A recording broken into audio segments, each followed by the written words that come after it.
Hi, welcome to Digging for Truth. I'm your host, Henry Smith. The book of 1 Samuel in the Old Testament tells us that a shepherd boy named David took down the invincible Philistine warrior Goliath with a slingstone. Slinging was actually an important component of warfare in biblical times, and to help us to understand the use of this weapon and what we know about slings from archaeology and history, Dr. Boyd Seevers joins us to share his knowledge of the subject. Boyd, Dr. Seevers, welcome to Digging for Truth. It's great to have you on the show.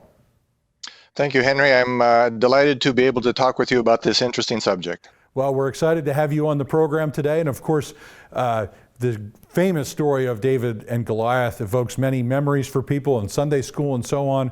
And we're going to be navigating through that today.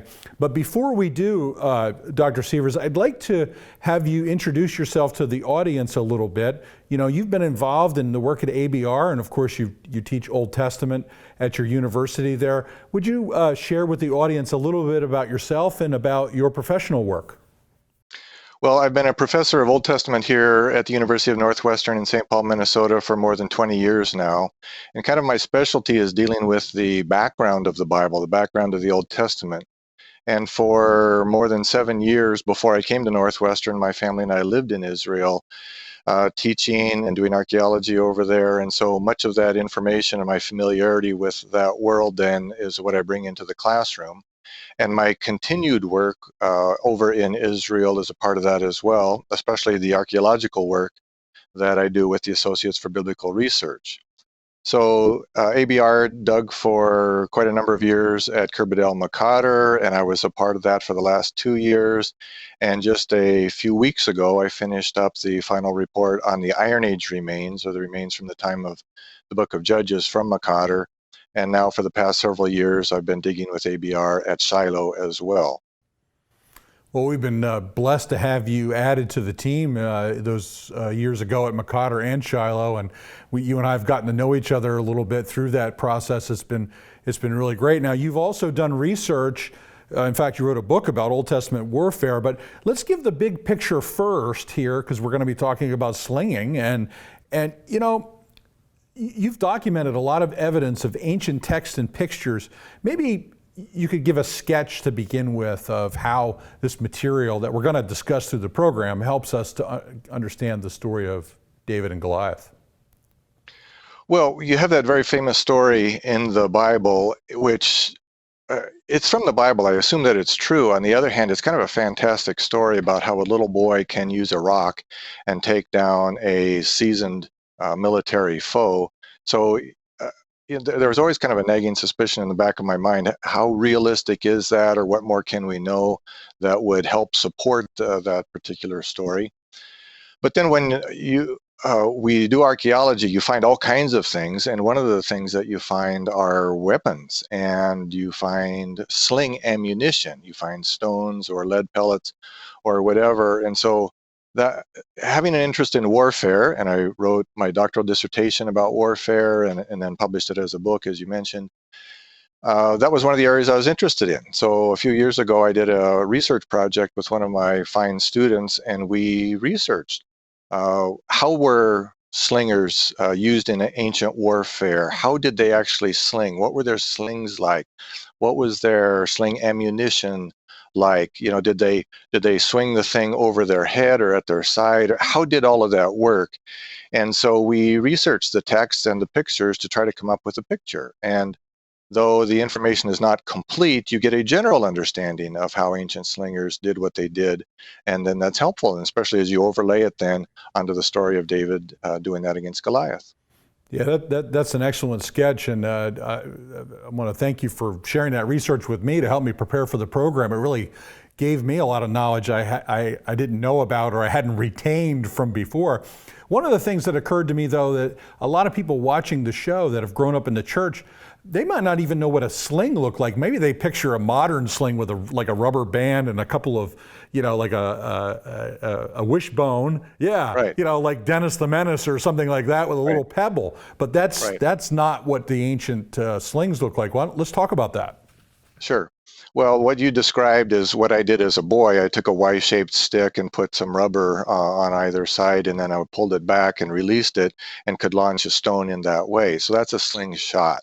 Whereas what we're talking about here is a sling, which is basically a woven pouch with two cords on the end. And I believe we have some pictures to show what those look like. So it's basically a 2 feet to 4 foot long implement with two cords and a pouch in the middle. And you're not stretching anything, you are using centrifugal force where you are spinning something either over your head or perhaps at the side of your body. And so you then release one of those two cords and you are launching the stone or lead pellet or whatever it is as a weapon. And you can use it in a military context. As we see in the story of David and Goliath, you can see it. Herders all through time have used slings to control their animals. And of course, that's where David developed his skill. Then you can use it for hunting and you can use it for sport. And by the way, at Shiloh, we have the Shiloh Sling Club where everybody on my team, I get them a camel's hair sling. And then at lunchtime, we go over and we practice slinging. Yeah, that's great. Gives it a feel of the experience. We invite people to come to the Shiloh excavation if they're led by the Lord. So these are made out of wool, especially, so that would make sense. David would have been able to make that out of sheep's wool. But that's very fragile in terms of archaeology. At least a couple of them have been found. Maybe you could talk about reliefs, pictures of them, not pictures, but reliefs, carvings, and a couple that have been found in the archaeological record. You got about a minute for that, please. Okay, so you would make a sling out of something that's pliable and organic. So it could be wool, it could be linen, it could be hair, it could be different kinds of things, but whatever is available, and then often that doesn't survive. So the oldest records we have of slinging do come from pictures. And the oldest slinging picture I'm aware of comes from a Neolithic site, which seems to show a guy who is slinging. And then we have other pictures that from antiquity that show different techniques for slinging, including slinging over your head, kind of a lasso sort of a thing, or at your side. And so how did the ancients sling? Well, the information is fragmentary, as I said before, but it seems that they perhaps went over their head or at their sides to do that. And so we have pictures, we have a few existing slings that have survived for several thousand years. And the oldest that I know of from the biblical world come from Egypt, from about 800 BC, or from the King Tut's tomb about 1300 BC. He had very nice slings, obviously, woven from linen. Yeah, they were very, very well preserved there. I mean, the Tut tomb is a miracle of archaeology for us, and of course we have that there. Well, folks, we're just getting started with Dr. Boyd Seevers. We're talking about slinging in the ancient world and its connection to the story of David and Goliath. We'll be right back. In a culture of intense Bible-denying skepticism, Associates for Biblical Research exists to strengthen followers of Jesus by affirming the authority of the Bible. Our archaeological fieldwork and original research form a strong foundation in upholding the reliability of the Scriptures. For students or anyone asking if they can really trust the Bible, please visit our website and partner with us by joining our prayer team or financially supporting this ministry. And thank you for standing with us.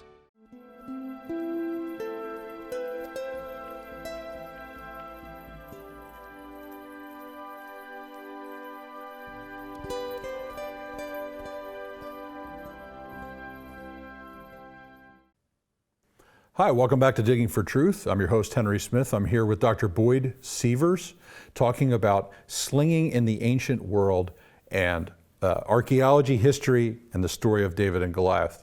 Now, Dr. Seevers, we were talking about slings. They are not like, slingshots that we would think of. They've been found in the archaeological record. Now let's shift a little bit in our conversation to the ammunition itself. There's a variety of plethora of different ways it was used, and I'll let you go ahead and tell the audience what you know about that from your research. Well, I would assume that the most common type of ammunition people have used for slinging throughout time is just a natural stone, a field stone.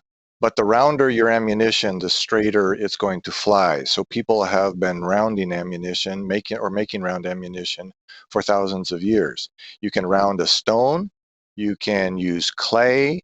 You can mold lead, but molded lead takes other shapes as well. So there are as many as thousands of molded pieces of clay, for example, that have been found at a Roman fort in North Africa. So people want to make ammunition. You want to make as good a quality of ammunition as you can. So very often it is round. If you're taking a stone, you want to shape it so it's mostly round. You're going to use a hard stone like limestone or flint or something. And at Khirbet el-Makadr, we found over 300 sling stones made from the local flint or limestone. But you can use a number of different things. And over time, it seems that the sling ammunition shrank in size. I do have some of these here with me, and so here is a sling stone that came from Makadr. It's a piece of limestone that is quite large. It's bigger than a baseball. So that to me seems like it would really hurt if you got hit by it, but it's kind of heavy. And sling ammunition shrank over time until you get to about this size. This is a molded piece of lead that's about the size and shape of an almond. And by the time of the Greeks and the Romans, they had moved to this because this is the optimum size and shape of a sling projectile that you can launch for distance and speed and accuracy. You know, it's like a football. Why do we use a football for our sport? Because that's the optimum shape to be able to throw something and spin it and have it go where you want.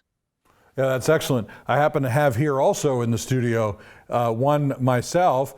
And now, because I read your research, I took the liberty to weigh this because I was curious, does it fit in the range from your research? And it weighed 442 grams, 15.6 ounces, which is on the heavier end. Right. You know, a little bit heavy, but nonetheless workable, doable. Even if it was a little bit smaller, we could see how damaging this could actually be if it was slung now and hit somebody directly. Now, one of the things in your research too that you talk about is brook stones. Now that just naturally brings us to the account of David and Goliath, but go ahead and talk about that if you would, please. Well, a rounded stone, as much as it is rounded, it's going to fly straighter than will a naturally shaped stone. So all through time, people have used stones that have been worn by water action and gotten more rounded as sling ammunition. In fact, you can find there's a one Iron Age fort in Britain that they found tens of thousands of brookstones that were gathered and kept there as a cache of ammunition. And so when David got to the battlefield there in the Elah Valley in the story of David and Goliath, he needed ammunition to use his sling. So naturally, he would go to the stream bed that was flowing through there and pick up smooth stones or rounded stones. And I happen to have one of those here with me as well. And this actually is a brookstone from the Brook of Elah, where David did fight Goliath. And it's the local stone, and you can see that it is somewhat rounded, so it's not a perfect ball, but it would fly straighter than a natural stone would. And by the time of the New Testament, the Romans were in charge in Judea, as we know, and it's hard to find sling ammunition that they made, and that seems to be because they got back to using simple brookstones. You just have to go and find them rather than manufacturing them.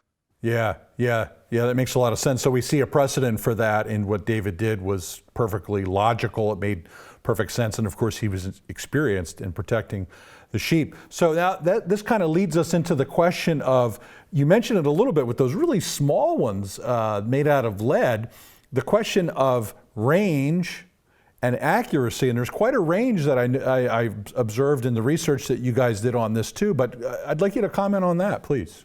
Sure. So how far can you sling a projectile? Well, it depends, number one, on how good you are, and of course the better you are at it, the more accurate and the greater distance you can get. But it's also dependent on the size of what you are casting with your sling. So a giant stone like this would not, of course, not have as much range as would the smaller one.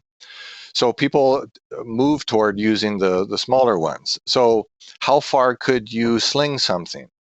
The ancient texts rarely give us exact figures, but from what we read, it seems as though a distance slinger could sling with some degree of accuracy as much as 400 yards. So if I were a slinger and there was a group of enemy soldiers out there, some up to 400 yards away, I could probably land my sling pellet in the group. Now, how far could I sling with some degree of accuracy? Well, Vagetius, the Roman historian from the it's first or second, no, 4th century AD, said that slingers and archers should practice with bundles of twigs at a distance of 180 yards. So if you're practicing with a Wow. bundle that size and you're good, you can apparently hit it at least some of the time. So maybe I can hit a guy at 180 yards. And then how far away can I be and really be accurate? And if you read my paper, you saw that hunters in Arabia or people in the South Pacific can be highly accurate at somewhere between 25 to 40 yards.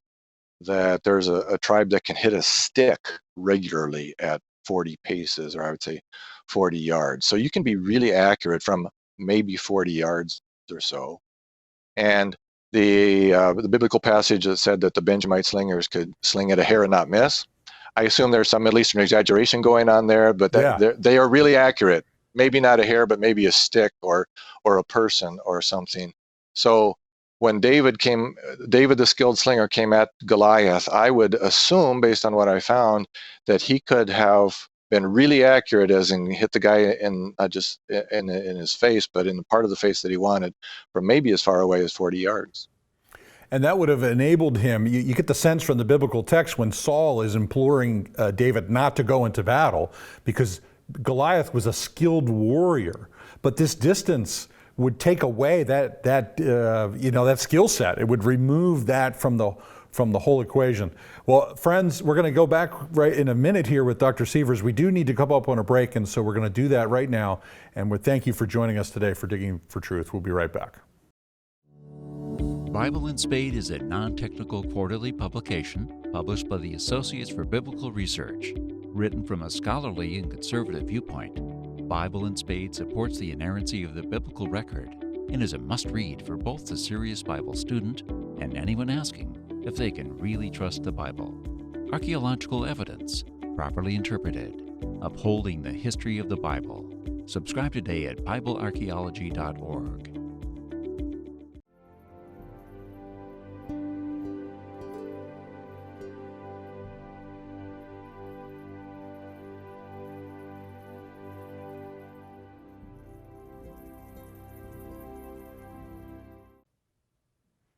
Hi, welcome back to Digging for Truth. I'm your host, Henry Smith. I'm here today with Dr. Boyd Seevers. He's a square supervisor at the Shiloh excavations with ABR, and he's talking today about slinging in the ancient world. Now, Boyd, we left off talking about, we went back to David and Goliath again. Let's talk about a little bit expansive the role of slingers in ancient armies and sort of how they were viewed. Maybe you could combine those two thoughts together and just go ahead and share that with the audience if you would. Sure. Now, when people think about ancient militaries, they more often probably think of a bow and arrow, and that's naturally the case. And archers were quite common. However, slingers were also used quite commonly as well. A skilled slinger it can sling a piece of ammunition farther and be more accurate than can an archer. But it takes a lot more work to become a skilled slinger than it does to be a skilled archer. So slingers were a valuable part of any military, and most of the great ancient armies used slings, including all of the great armies that we find in the Old Testament: the Egyptians, the Assyrians, the Babylonians, the Persians, the Israelites, of course. In fact, the oldest textual reference to military use of a sling is in the Bible, where it says that the particular group of Benjamites were being used as slingers. So they were quite accurate. They were distance people that could stand back and sling and do their damage from a great distance. When you get closer, then the people with the hand-to-hand weapons would be more valuable, but they were used more from a distance. And then you asked about how they were viewed. Well, the sling is a highly effective weapon, but it's a simple and cheap weapon. And so anybody can make one fairly easily. And it was often looked down upon because typically these people who were brought into the military had been shepherds. And so they were skilled with the sling, but they weren't the big tough guys with the great weapons and all the armor. And especially with the Greeks, the most honorable way to do combat was I come at you one-on-one, and we both have our armor and we have our weapons, and we fight man to man.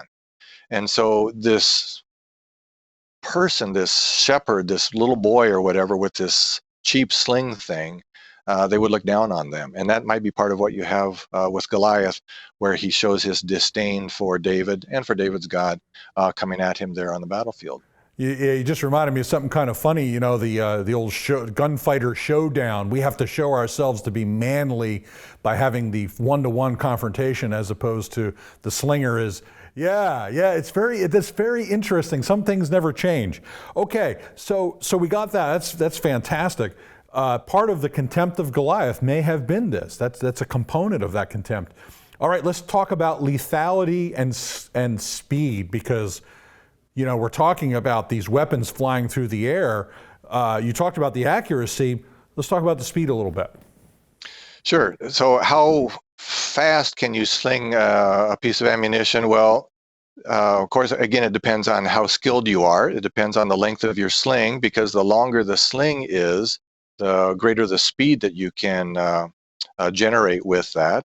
But that being said, how fast can you sling? Well, I read a master's thesis by a guy who did research on this, and so to figure out how far and how fast he could sling, went to a golf simulator, you know, where he could launch his sling just like you can launch a golf ball. And he found that even with his relatively modest degree of skill, he could launch a sling over 100 miles an hour. Wow. And so he found the optimum size and shape, and that's why I said earlier that the Greeks and the Romans knew what they were doing when they came up with ammunition this size, because this size, biconical, like football shaped, is the optimum size and shape and weight for slinging something accurately, and for distance and for speed. So over 100 miles an hour, you can launch these things. Now, how much force do they generate? The same thesis went through that, and how much force does it generate, and how much damage can it do?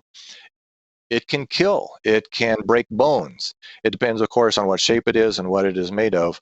But a piece of lead or a piece of clay from any distance can generate enough force to break bones. And for that, you can go to the Spanish conquistadors, or even later armies as they go to conquer parts of the New World, and they come against slingers, and slingers take down their horses with slingstones, or break the legs of the troops with slingstones. So when the story of David and Goliath says that the stone sank into Goliath's forehead, well, that matches perfectly with the amount of force that we know that they could generate. Yeah, so we're looking at, let's just say maybe David threw it a little bit slower than 100 and some miles an hour, but still, I mean, he had been practicing for a long time. We're talking a stone, maybe 12 ounces, 80, 90 miles an hour. It doesn't matter how big Goliath is. It doesn't matter what his skill set is. If he doesn't have protection, it's going to shatter his skull, and that's the impression you get from the narrative. Sure. And so Goliath had all of this metal armor, and the text makes a big deal out of that because that was so much better than what the Israelites had. But not all of him was protected, and a skilled slinger could pick out the forehead. There's one Roman author who talked about the slingers that the Romans would use. They would go to a certain place to get slingers, just like the Greeks would go to a certain place to get slingers to use them in their military. And the one Roman author says that the slingers from this particular area could not only hit the face, but any part of the face that they aimed at. And again, so for a skilled slinger like David to hit the unprotected forehead of his opponent, yes, it fits. It just fits. Excellent. All right, Dr. Seevers, believe it or not, we're coming down to the end. I'm going to give you about 45 seconds to give a summary of this, why you think it's important for those who love and like to read the Bible and understand the Bible better.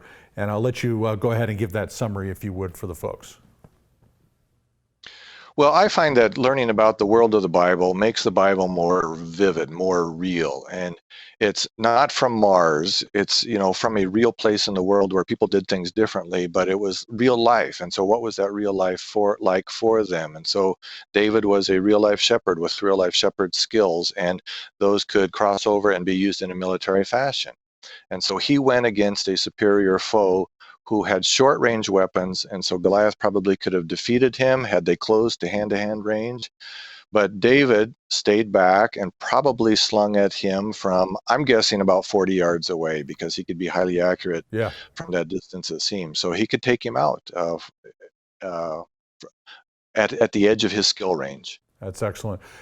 Boyd, thank you for coming on the show. We're so grateful to have you as a guest, and we hope to see you again. Well, thank you very much again for having me. Friends, thank you for watching Digging for Truth and watching this episode about slinging in the ancient world and its relationship to the story of David and Goliath. Shows once again that the Bible is trustworthy. You can trust it in its details and the message that it gives us. Thank you for joining us today for Digging for Truth.